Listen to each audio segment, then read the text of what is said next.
અહીંયા 350ની કેપેસિટીની નંદીની વ્યવસ્થા અહીંયા કરવામાં આવેલી છે. એકદમ સ્વસ્થ રીતે અને સન્માનપૂર્વક નંદી અહીંયા રહે. આ જ પ્રકારે લગભગ 1500ની સંખ્યામાં લેરમાં બીજી જગ્યા છે. અહીંયાથી લગભગ 30 કિલોમીટર દૂર માધાપરથી આગળ ત્યાં આપણે 1500ની સંખ્યાનું નંદીશાળા બનાવવા જઈ રહ્યા છીએ. ત્યાં લગભગ 600ની કેપેસિટીની અત્યારે વ્યવસ્થા છે અને ધીમે ધીમે ત્યાં વધારતા જઈશું. ગોવિંદ બોલો હરિ ગોપાલ બોલો.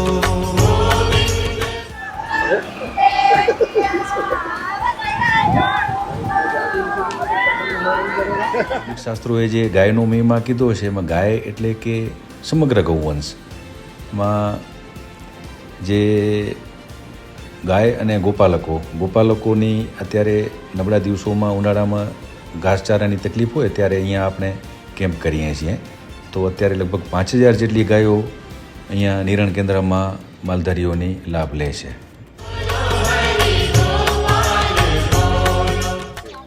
પરબતભાઈ છે, આ યાદવભાઈ છે.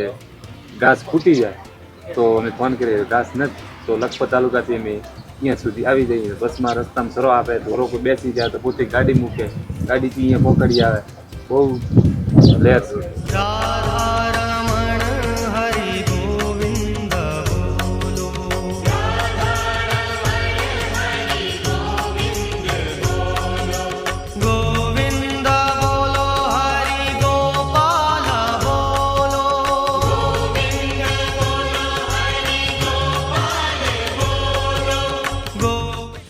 ગાય માટે એની નિષ્ઠા સમગ્ર જીવન પરિવાર સાથે સમર્પિત કરી દીધેલું છે. જેમ શ્રી કૃષ્ણ પરમાત્માએ એનો અવતાર કાર્ય 11 વર્ષ સુધી એનું બાળપણનું જીવન કાર્ય જેમ ગોકુળમાં વિતાવ્યું અને ગાય પ્રકૃતિ અને પર્યાવરણ માટે ખર્ચી નાખ્યું, એમ આ ગોપાલકો પણ પોતાનું જીવન સમગ્ર જીવન એ ગાય માટે ખર્ચી દીધેલ છે.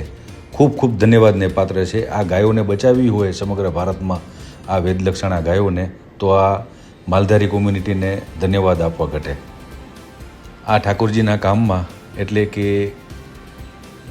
ગાય માતાની સેવા કરવા માટે ગાય માતાએ અમને જે મોકો આપ્યો છે એના માટે ઋણી છીએ.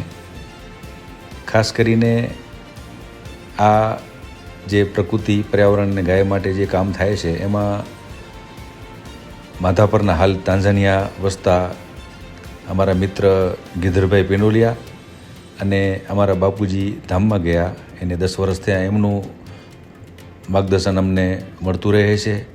અને ખાસ કરીને અત્યારે જે બાપજી આપશ્રીને બિલકુલ સમય નથી, આંતરરાષ્ટ્રીય સ્તરે આપને સત્સંગને સંભાળવાનો હોય તો પણ આ ધોમધકતા તાપમાં લગભગ 45 ડિગ્રી ટેમ્પરેચર અત્યારે હશે.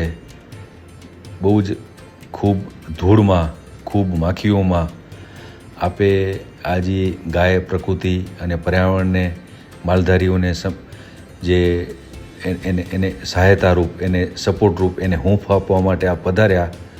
સબ ગાયો માલધારીઓ વતી ખૂબ ખૂબ અમે ઋણી રહીશું. ખૂબ ખૂબ આભાર બાપજી. પધારતા રહીશો અને આ વિષયને દરેક લોકો સુધી પહોંચે, આ વાત દરેક લોકો આપશ્રી સમજી શક્યા એ પ્રકારે સમજે અને મૂળમાં જઈ અને આ વિષયને સમજી શકે.